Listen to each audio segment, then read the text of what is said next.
윤동주의 간을 설명하겠습니다. 윤동주는 1941년 지금의 연세대학교, 당시에는 일제시대의 연희전문학교라고 불렸죠. 1941년 졸업반 시절에 이 간이라는 시를 썼다고 알려져 있습니다. 자, 이 시 제목이 간이라는 제목은 좀 독특하죠. 보통 시에서는 이런 제목을 쓰진 않는데, 자, 이 간은 토끼의 간, 그리고 서양의 그리스 신화에 나오는 프로메테우스라는 그 인물이 있습니다. 신이죠.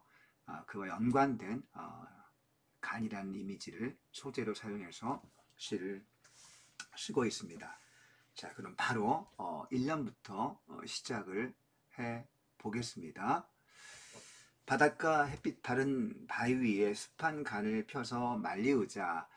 자, 간이라고 하는 건 신체의 일부이기도 하고 이 자체가 습한 건 사실 일반적인 속성이죠. 그런데 습하다고 말하는 거는 여기서 더럽혀진 라는 의미를 갖고 있겠습니다.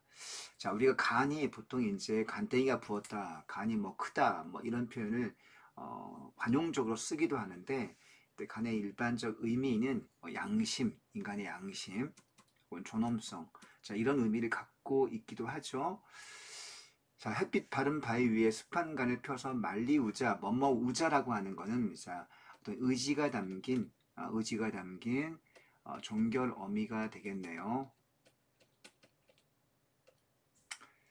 자, 여기서 간이라는 단어 아까 선생님이 얘기했던 것처럼 우리나라 토끼전이라는 옛날 고전 소설이 있죠. 그리고 그 토끼전이라는 고전 소설 그 전에는 구토지설이라고 하는 설화, 자, 이 설화가 있었는데 구토라고 하는 건 한자로 보면 이 구자가 거북 구자, 거북이를 가리키고 토가 토끼를 가리킵니다. 그러니까 직역하면 거북이와 토끼의 이야기란 뜻이 되겠네요. 자, 우리가 토끼전이라는 소설 이전의 원형적인 형태로 구토지설이 있었습니다. 그 구토지설 설화와 그다음 프로메테우스, 서양의 그리스 신화에 나오는 프로메테우스 신화가 있는데요. 프로메테우스는 어떤 신이냐면 당시 제우스가 지배하던 신의 세계에서 여러 신들이 있었고 저 지상 세계에는 하찮은 존재인 인간들이 살고 있었습니다. 그런데 인간들은 굉장히 비참한 삶을 살고 있었는데요. 불도 없이 아주 허접한 어떤 환경 속에서 정말 그 짐승 같은 삶을 불쌍하게 살고 있었습니다. 자, 그것을 본 프로메테우스는 인간들을 불쌍히 여기게 되죠. 쟤들은 불도 없이 사는구나. 얼마나 추울까. 음식도 익혀 먹지 못하고 얼마나 비참한 삶을 살고 있나. 이것들 가슴 아프게 생각하고 프로메테우스는 제우스의 명령을 어기고 제우스는 당시에 인간들에게 신의 세계에만 있었던 불이라고 하는 이 소중한 이 것을 주지 못하게 명령을 내려놨죠. 금지에 나섰습니다. 그런데 이 프로메테우스가 이 불을 불쌍하게 여긴 인간들을 위해서 불을 가지고 몰래 인간에게 가서 주죠. 인간에게 불을 선물로 줍니다. 그래서 인간은 드디어 불이라고 하는 이 문명의 정말 신박한 이 도구를 갖게 된 것이죠. 그래서 인간이 이제 드디어 인간적인 삶을 살게 시작하게 되었고 문명을 시작할 수 있게 되었습니다. 자, 그런데 이것이 곧 들통이 나고 말았죠. 자, 프로메테우스가 인간에게 줄 불을 선물해 준 것을 들통나게 됐고 당시 신의 제왕인 제우스는 엄청나게 화를 냅니다. 그래서 프로메테우스를 벌을 주죠. 어떤 벌을 주냐면 프로메테우스에게 당시 이제 그 서양의 러시아 쪽 가게 되면 코카서스 산맥이라는 곳이 있습니다. 그 코카서스 산이라는 곳에 가서 이제 묶어놓고 바위에 묶어놓고 낮에는 어, 낮에는 독수리에게 간을 쪼아 먹히는, 여기서 이제 간이 나오는 거죠. 독수리에게 간을 쪼아 먹히는 형벌을 받게 되고 또 밤이 되면 다시 또 살아납니다. 그 다음날 낮이 되면 다시 독수리 간을 쪼아 먹히는, 자, 무한하게 그 죄의 값을 치르게 되는 그런 형벌을 받게 되는 거죠. 그 프로메테우스에게 간이 나오죠. 그러니까 프로메테우스는 한마디로 인간에게 좋은 것을 주기 위해서 죄가 아닌 죄를 진, 그런 인물입니다. 죄 아닌 죄를 짓고 자신을 희생한 대가로 인간에게 빛을 주는 그런 인물인 거죠. 자, 토끼는 다 알다시피 거북이의 꾀임에 꼬여서 자기의 간을 떼어먹힐 그런 위험에 처하게 됩니다. 그러나 토끼는 그 용왕에 저항해서 용왕의 그 안사한 꾀를 내어서 그 위기를 모면하고 용왕의 위협을 물리치고 다시 지상으로 살아나오게 됩니다. 자, 이런 이제 두 가지의 이야기, 옛날 이야기, 일종의 두 가지 옛날 이야기가 이 작품 속에는 모티브로 작동을 하고 있습니다. 자, 구토지설이라는 이 명칭과 프로메테우스 신화 이 두 가지를 꼭 기억해 두고요. 이 동양의 우리나라의 구토지설 옛날 이야기와 서양 그리스 신화, 프로메테우스 신화의 연결고리는 바로 무엇입니까? 둘 다 간을 공통적인 소재로 하고 있죠. 그래서 이 간이 공통적인 소재이자 매개체라고 하는 것을 기억을 해둬야 되겠습니다. 자, 양심을 지키자 이런 맥락에서 간을 말리우자 이렇게 1년이 시작이 되고 있습니다. 이연 보겠습니다. 자, 코카소스 산중에서 도망해온 토끼처럼, 자, 아까 코카소스 신화는 프로메테우스 신화에 나오는 어떤 산의 명칭인데요. 자, 그것이 구토지설의 토끼와 연결되면서 두 이야기가 이연에서 결합되고 있습니다. 자, 여기 토끼는 화자와 동일시가 된 존재라고 볼 수 있겠죠. 토끼는 양심을 지켜야 되고 또 용왕 같은 폭력적인 존재, 폭력적인 권력자에게 저항해서 자기 목숨을 지키고 해야 되는 그런 존재이기 때문에 토끼는 화자와 동일시가 되겠습니다. 자, 토끼처럼. 그리고 이때 토끼는 결국 궁지에 몰려 있을 때 슬기와 꾀를 내어서 자신의 간, 즉 양심을 지킨 존재가 되는 거죠. 자, 그런 맥락에서 동일시라는 거 기억해 두시고, 토끼처럼 들러리를 빙빙 돌며 간을 지키자. 그렇죠? 간을 지키자, 1년에 뭐뭐 하자라고 하는 그런 종결 어미가 반복되고 있습니다. 자, 종결 어미의 반복은 운율을 만들기도 하죠. 자, 여러분 이것도 꼭 기억해 둘 내용입니다. 필기를 해 두세요. 종결 어미의 반복, 운율.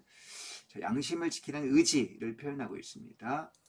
자, 일례를 묶어서 본다면 양심을 지키려는 의지, 존엄성을 회복하려는 의지, 일제시대의 그 일제의 아주 혹독한 탄압과 억압에 굴하지 않고 자기 양심과 우리 대한민국 국민으로서의 국민의 자존심, 인간적인 자존심을, 존엄성을 지키려고 하는 그런 의지를 표현하고 있습니다. 자, 그럼 3년 가볼게요. 내가 오랫동안 기르는 여윈 독수리야. 와서 뜯어먹어라 시름 없이. 자, 이 독수리는 물론 코카소스 그 프로메테우스 신화에 나오는 프로메테우스를 벌주는 그런 이미지이기도 하지만 여기서는 내가 오랫동안 기르는 일은하고 변형되어 있습니다. 내가 오랫동안 길러왔던 독수리는 화자의 자아를 의미하는데요. 오랫동안 길러왔던 독수리이기 때문에 굉장히 긍정적 의미, 플러스 의미를 지니고 있겠죠. 그 긍정적 의미로 해석을 해야 될 것이고, 그런 맥락에서 본다면 독수리는 자기의 어떤 의지적인 자아, 정신적인 자아, 즉 플러스의 자아를 가리킨다고 볼 수 있겠습니다. 내 마음속에 간직하고 있던 긍정적인 자아인 거죠. 독수리야 와서 뜯어먹어라 시름 없이. 자, 와서 뜯어먹어라. 걱정할 거 없이. 걱정하지 마. 와서 뜯어먹어. 뭘 뜯어먹습니까? 자, 독수리가 뜯어먹는 것은 뭐냐면 너는 살찌고 나는 여의어야지. 이때 너는 독수리를 가리키겠죠. 내가 오랫동안 마음속에 키워왔던 간직하고 있었던 정신적 혹은 의지적 이상적 자아는 살찌고, 그 다음에 이때 나는 육체적인 자아, 현실적인 자아. 우리가 마음속에 보면 내가 못마땅하게 여기는 나의 자아가 있고 내가 추구하거나 내가 지향하는 자아가 있죠. 자, 지향하는 자아는 독수리, 지향하는 자아 혹은 긍정적인 자아라고 볼 수 있고요. 정신적인 자아, 의지적인 자아. 자, 이렇게 표현해서 볼 수 있겠고요. 나는 내가 못마땅하게 여기는 육체적인 자아, 현실적인 자아, 부정적인 자아를 가리킨다고 볼 수 있겠습니다. 자, 그러니까 내 육체를 희생하더라도 정신적인 자아를 지키겠다는 그런 다짐을 하고 있겠네요. 자, 이게 3사연의 내용을 정리해 보는 것입니다. 5형 보겠습니다. 거북이야, 다시는 용궁의 유혹에 안 떨어진다. 자, 거북은 구토지설에 나오는 거북이를 가리키죠. 용왕의 명을 받고 토끼를 꼬셔서 간을 떼어 먹기 위해서 자, 토끼를 데리고 가는 역할을 맡은 그런 인물이죠. 자, 거북은 유혹하는 존재이고 여기서는 일제를 상징합니다. 마이너스 의미가 되겠네요. 다시는 용궁의 유혹에 안 떨어진다. 자, 일제가 우리나라를 지배하면서 자, 우리를 억압하고 수탈하고 탄압을 했지만 또 한편으로 그들이 어떤 공장을 세우고 철도를 놓고 하면서 어떤 물질적인 어떤 것들을 주기도 했죠. 그런 일제가 주는 용궁의 유혹, 그것은 경계해야 될 일제가 주는 어떤 것이 되겠습니다. 또 마이너스가 되겠네요. 자, 그런 현실적 유혹에 대한 거부, 제가 유혹을 거부하겠다. 자, 마지막 6년을 보겠습니다. 프로메테우스, 불쌍한 프로메테우스. 자, 프로메테우스를 불쌍하다고 연민하고 있네, 연민. 그죠? 화자와 동일시되는 존재이죠. 그리고 화자가 지향하는 존재인데, 그렇지만 동시에 불쌍히, 연민하는 대상으로 여기고 있습니다. 왜 불쌍히 여기냐면, 자, 프로메테우스는 사실 인간을 위해서 좋은 일을 하는 거 아닙니까?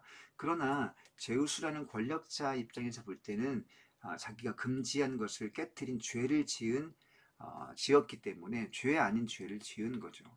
자, 그래서 그리고 자신을 희생하고 대신 벌을 받는, 인간을 위해 벌을 받는 존재가 되었지 않습니까? 그렇기 때문에 불쌍하죠. 좋은 일을 했지만 그 대가로 희생을 치렀기 때문에 불쌍한 존재가 되는 겁니다. 자, 우리가 이렇게 자신을 희생해서 자신을 희생함으로 다른 존재에게 어떤 이득을 주거나 좋은 것을 줄 때 우리가 희생양이라고 하죠. 혹은 속죄양이라고 합니다. 희생양 혹은 속죄양.